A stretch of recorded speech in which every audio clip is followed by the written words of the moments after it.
The Little Prince, written by Antoine de Saint-Exupery. Chapter 21. It was then that the fox appeared. "Good morning," said the fox.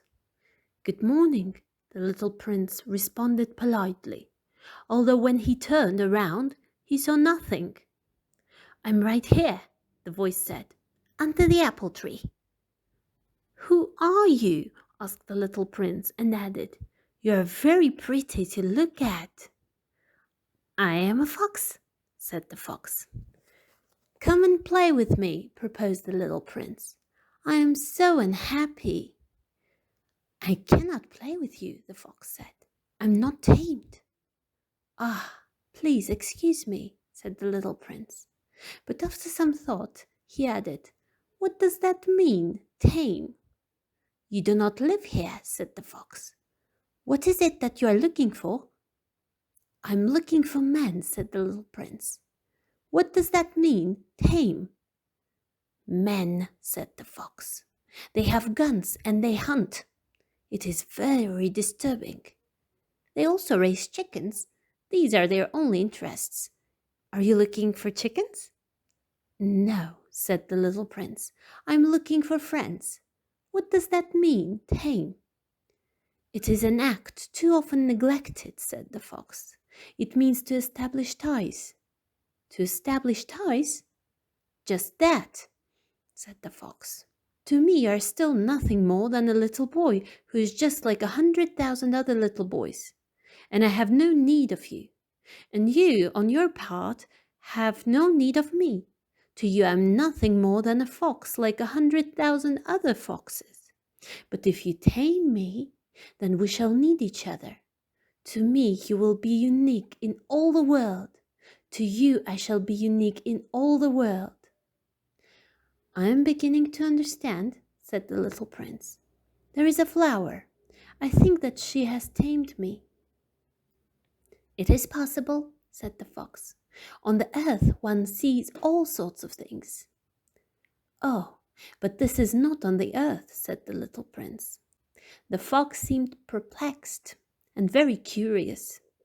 "On another planet?" "Yes." "Are there hunters on this planet?" "No." "Ah, that is interesting. Are there chickens?" "No." "Oh, nothing's perfect," sighed the fox. But he came back to his idea. "My life is very monotonous," the fox said.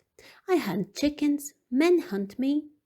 All the chickens are just alike, and all the men are just alike, and in consequence I am a little bored.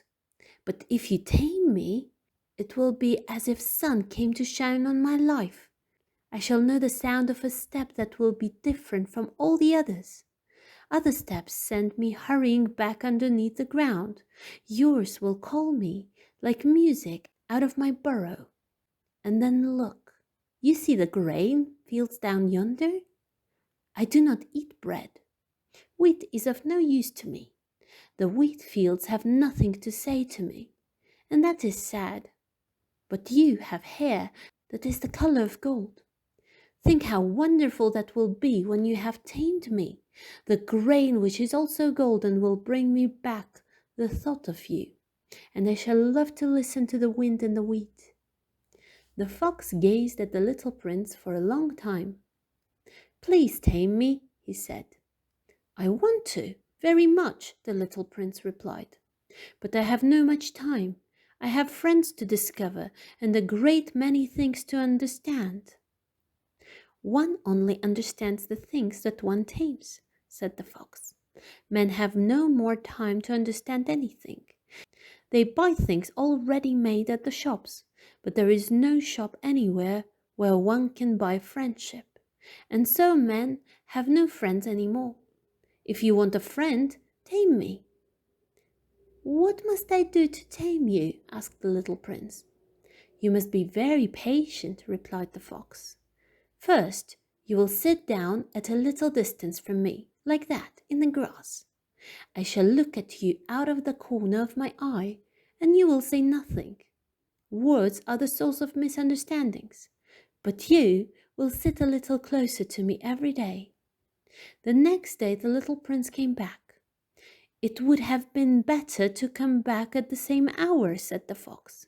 "If, for example, you come at 4 o'clock in the afternoon, then at 3 o'clock I shall begin to be happy. I shall feel happier and happier as the hour advances. At 4 o'clock I shall already be worrying and jumping about. I shall show you how happy I am. But if you come at just any time, I shall never know at what hour my heart is to be ready to greet you. One must observe the proper rites." "What is a rite?" asked the little prince.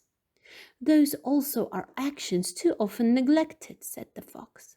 "They are what make one day different from other days, one hour from other hours. There is a rite, for example, among my hunters. Every Thursday they dance with the village girls. So Thursday is a wonderful day for me. I can take a walk as far as the vineyards. But if the hunters danced at just any time, every day would be like every other day, and I should never have any vacation at all." So the little prince tamed the fox, and when the hour of his departure drew near, "Ah," said the fox, "I shall cry." "It is your own fault," said the little prince. "I never wished you any sort of harm, but you wanted me to tame you." "Yes, that is so," said the fox. "But now you are going to cry," said the little prince. "Yes, that is so," said the fox. "Then it has done you no good at all." "It has done me good," said the fox, "because of the color of the wheat fields." And then he added, "Go and look again at the roses. You will understand now that yours is unique in all the world. Then come back to say goodbye to me, and I will make you a present of a secret." The little prince went away to look again at the roses. "You are not at all like my rose," he said. "As yet you are nothing. No one has tamed you.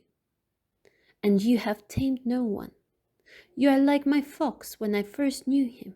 He was only a fox like 100,000 other foxes, but I have made him my friend, and now he is unique in all the world."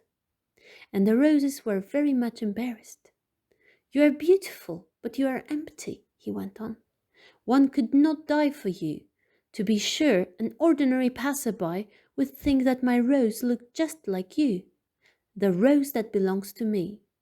But in herself alone, she is more important than all the hundreds of you other roses, because it is she that I have watered, because it is she that I have put under the glass globe, because it is she that I have sheltered behind the screen, because it is for her that I have killed the caterpillars, except the 2 or 3 that were saved to become butterflies, because it is she that I have listened to when she grumbled or boasted, or even sometimes when she said nothing, because she's my rose." And he went back to meet the fox. "Goodbye," he said. "Goodbye," said the fox. "And now here is my secret, a very simple secret. It is only with the heart that one can see rightly.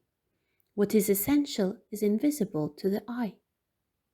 "What is essential is invisible to the eye," the little prince repeated, so that he would be sure to remember. "It is the time you have wasted for your rose that makes your rose so important. It is the time I have wasted for my rose," said the little prince, so that he would be sure to remember. "Men have forgotten this truth," said the fox, "but you must not forget it. You become responsible forever for what you have tamed. You are responsible for your rose." "I am responsible for my rose," the little prince repeated, so that he would be sure to remember.